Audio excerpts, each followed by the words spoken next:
Prosseguindo no estudo de História da Igreja, estamos na lição 3.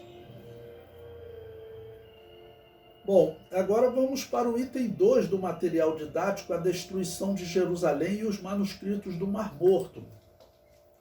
O comentário diz: quando Jerusalém estava sendo cercada pelo exército romano de Vespasiano, muitos judeus fugiram e levaram os documentos do templo e guardaram em cavernas próximas ao Mar Morto. Esta é a teoria mais aceita para a origem dos manuscritos do Mar Morto. Bom, eu acredito que também, junto com os judeus, muitos cristãos tinham pergaminhos e talvez cristãos fugindo também buscaram uma maneira de guardar esses pergaminhos, esconderem eles em cavernas. Isso era uma atitude normal entre judeus, e como haviam muitos judeus cristãos, nesse período ali pelo ano 70 da era cristã, um pouco antes, já que estão saindo de Jerusalém antes do cerco, vamos dizer, no ano 67, muitos cristãos certamente levaram, muitos cristãos judeus levaram também esses pergaminhos para proteção. Esses pergaminhos vocês já devem ter ouvido falar, agora no século XX, principalmente na década de 40 e 50, foram encontrados muitos pergaminhos datados dessa época do templo. E pergaminhos que são interessantes de nós estudarmos, porque esses pergaminhos eles mostraram uma fidelidade do texto bíblico.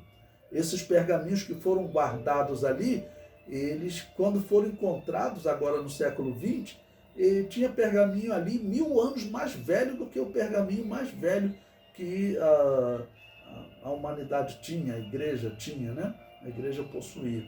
Então foi um documento muito importante que mostrou a fidelidade do texto bíblico. As diferenças eram mínimas, ok? Não prejudicando o texto bíblico.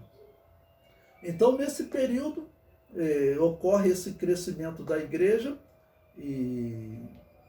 mas, infelizmente, entre os judeus ocorre uma destruição. E como que isso vai afetar? Eu acredito que isso afetou ainda mais o judaísmo. A história diz que 10 anos após essa destruição, os judeus eles vão fazer um concílio. Eles vão fazer um concílio, esse concílio ele é conhecido na história, 20 anos depois eles vão fazer o concílio. Na verdade, 10 anos depois, eles vão eleger um rabino como príncipe de Israel. Okay? Eles vão eleger um rabino como príncipe de Israel, e mais 10 anos depois, no ano 90, eles vão fazer um concílio. Por quê? O judaísmo estava enfraquecendo muito. A quantidade de judeus que estavam crendo que Jesus Cristo era o Messias estava aumentando muito. Então, eles fizeram esse concílio, segundo a história, claro, para se opor a essa influência cristã dentro do judaísmo, porque eles queriam tratar dos cristãos como uma seita do judaísmo, como um segmento do judaísmo. Não, vocês pertencem ao judaísmo, né?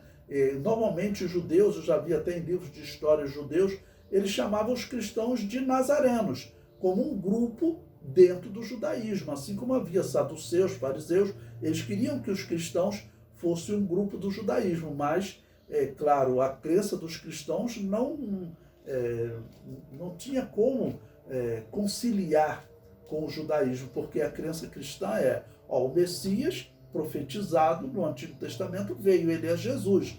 E os judeus continuavam dizendo, não, o Messias não veio. Então, os 20 anos que vão se seguir agora, eles serão também importantes para a história da igreja. Diz a história que os sacerdotes de Israel, como o templo vai ser destruído, os sacerdotes, eles perdem importância, eles não têm mais o que fazer. Porque os sacerdotes, eles faziam rituais de purificação, receber as ofertas das pessoas, não tinha mais templo. Então, os rabinos que vão começar a se destacar, porque eram os grandes conhecedores das Escrituras, né? Os descendentes de Arão, eles não se dedicavam muito ao estudo das Escrituras. Então, quem vai se destacar na liderança de Israel serão os rabinos. havia uma linhagem de rabinos que vinha desde os dias da infância de Jesus, um homem chamado Hilel.